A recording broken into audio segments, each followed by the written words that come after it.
1 Samuel chapter 1. There was a certain man of Ramathaim Zophim, of the hill country of Ephraim, whose name was Elkanah, the son of Jeroham, son of Eliu, son of Tohu, son of Zuph, an Ephrathite. He had two wives. The name of the one was Hannah, and the name of the other Peninnah. And Peninnah had children, but Hannah had no children. Now this man used to go up year by year from his city to worship and to sacrifice to the Lord of hosts at Shiloh, where the two sons of Eli, Hophni and Phinehas, were priests of the Lord. On the day when Elkanah sacrificed, he would give portions to Peninnah his wife, and to all her sons and daughters. But to Hannah he gave double portions, because he loved her, though the Lord had closed her womb. And her rival used to provoke her grievously, to irritate her, because the Lord had closed her womb. So it went on year by year. As often as she went up to the house of the Lord, she used to provoke her. Therefore Hannah wept and would not eat. And Elkanah her husband said to her, Hannah, why do you weep, and why do you not eat? And why is your heart sad? Am I not more to you than 10 sons? After they had eaten and drunk in Shiloh, Hannah rose. Now Eli the priest was sitting on the seat beside the doorpost of the temple of the Lord. She was deeply distressed and prayed to the Lord and wept bitterly. And she vowed a vow and said, O Lord of hosts, if you will indeed look on the affliction of your servant, and remember me and not forget your servant, but will give to your servant a son, then I will give him to the Lord all the days of his life, and no razor shall touch his head. As she continued praying before the Lord, Eli observed her mouth. Hannah was speaking in her heart, only her lips moved, and her voice was not heard. Therefore Eli took her to be a drunken woman. And Eli said to her, How long will you go on being drunk? Put your wine away from you. But Hannah answered, No, my lord, I am a woman troubled in spirit. I have drunk neither wine nor strong drink, but I have been pouring out my soul before the Lord. Do not regard your servant as a worthless woman, for all along I have been speaking out of my great anxiety and vexation. Then Eli answered, Go in peace, and the God of Israel grant your petition that you have made to him. And she said, Let your servant find favor in your eyes. Then the woman went her way, and ate, and her face was no longer sad. They rose early in the morning and worshipped before the Lord. Then they went back to their house at Ramah. And Elkanah knew Hannah his wife, and the Lord remembered her. And in due time Hannah conceived and bore a son. And she called his name Samuel, for she said, I have asked for him from the Lord. The man Elkanah and all his house went up to offer to the Lord the yearly sacrifice and to pay his vow. But Hannah did not go up, for she said to her husband, As soon as the child is weaned, I will bring him, so that he may appear in the presence of the Lord and dwell there forever. Elkanah her husband said to her, Do what seems best to you. Wait until you have weaned him, only may the Lord establish his word. So the woman remained and nourished her son until she weaned him. And when she had weaned him, she took him with her, and along with a 3-year-old bull, an ephah of flour, and a skin of wine. And she brought him to the house of the Lord at Shiloh. And the child was young. Then they slaughtered the bull, and they brought the child to Eli. And she said, O my Lord, as you live, my Lord, I am the woman who is standing here in your presence, praying to the Lord. For the child I prayed, and the Lord has granted me my petition that I made to him. Therefore I have lent him to the Lord. As long as he lives, he is lent to the Lord. And he worshipped the Lord there. Chapter 2.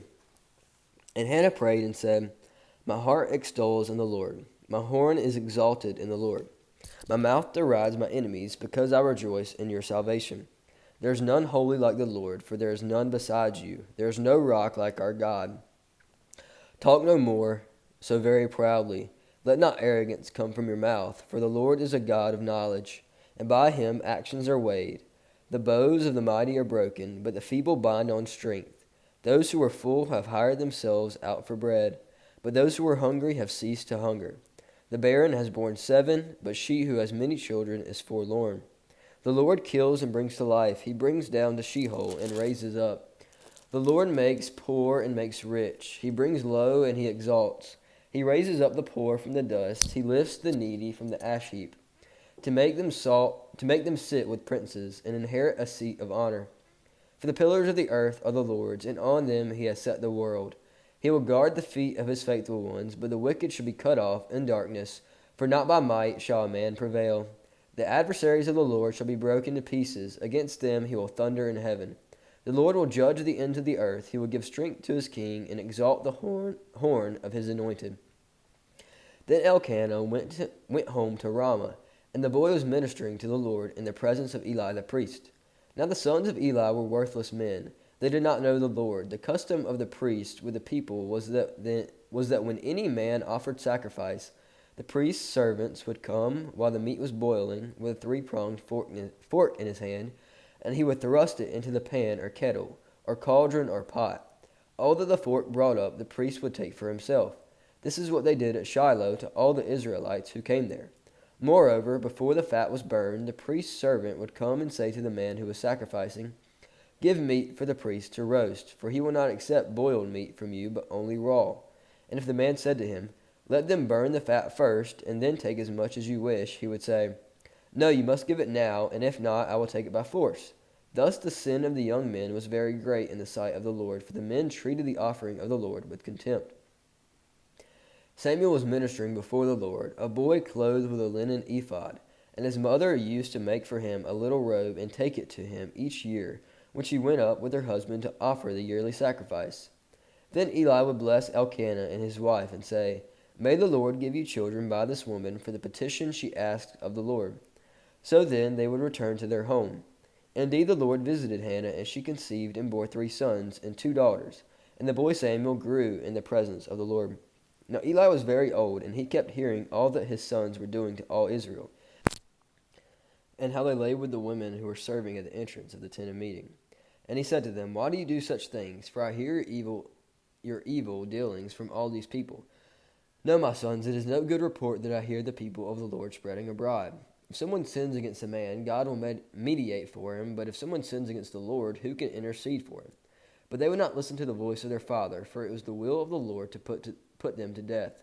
Now the boy Samuel continued to grow both in stature and in favor with the Lord and also with man. And there came a man of God to Eli and said to him, "Thus says the Lord, did I indeed reveal myself to the house of Israel of your father, when they were in Egypt subject to the house of Pharaoh? Did I choose him out of all the tribes of Israel to be my priest, to go up to my altar, to burn incense, to wear an ephod before me? I gave to the house of your father all my offerings by fire from the people of Israel. Why then do you scorn my sacrifices and my offerings that I commanded for my dwelling, and honor your sons above me by fattening yourselves on the choicest parts of every offering of my people Israel? Therefore the Lord, the God of Israel, declares, I promised that your house and the house of your father should go in and out before me forever. But now the Lord declares, Far be it from me, for those who honor me I will honor, and those who despise me shall be lightly esteemed. Behold, the days are coming when I will cut off your strength and the strength of your father's house, so that there will not be an old man in your house. Then in distress you will look with an envious eye on all the prosperity that shall be bestowed on Israel, and there shall not be an old man in your house forever.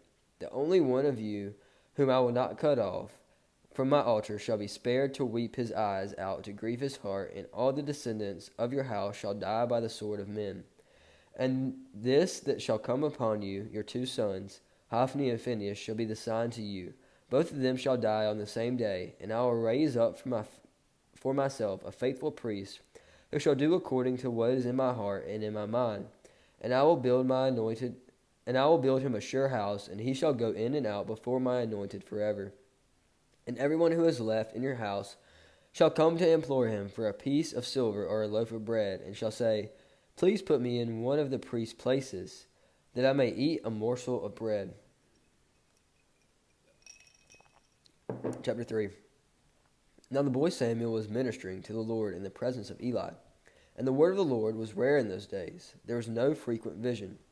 At that time Eli, whose eyesight had begun to grow dim, so that he could not see, was lying down in his own place. The lamp of God had not yet gone out, and Samuel was lying down in the temple of the Lord, where the ark of God was.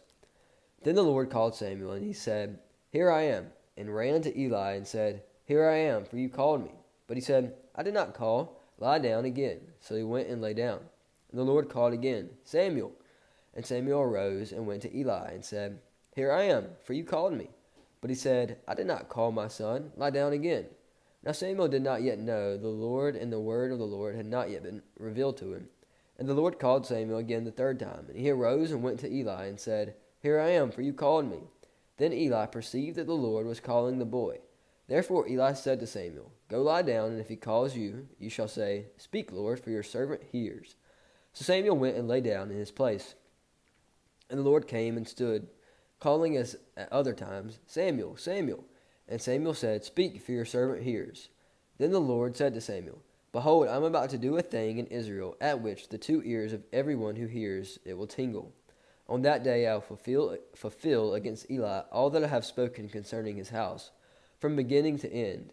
And I declare to him that I am about to punish his house forever, for the iniquity that he knew, because his sons were blaspheming God, and he did not restrain them. Therefore I swear to the house of Eli that the iniquity of Eli's house shall not be atoned for by sacrifice or offering forever." Samuel lay until the morning, that he opened the doors of the house of the Lord, and Samuel was afraid to tell the vision to Eli. But Eli called Samuel, and said, "Samuel, my son." And he said, "Here I am." And Eli said, "What was it that he told you? Do not hide it from me. May God do so to you, and more also, if you hide anything from me of all that he told you." So Samuel told him everything, and hid nothing from him. And he said, "It is the Lord. Let him do what seems good to him." And Samuel grew, and the Lord was with him, and let none of his words fall to the ground. And all Israel from Dan to Beersheba knew that Samuel was established as a prophet of the Lord. And the Lord appeared again at Shiloh, for the Lord revealed himself to Samuel at Shiloh by the word of the Lord.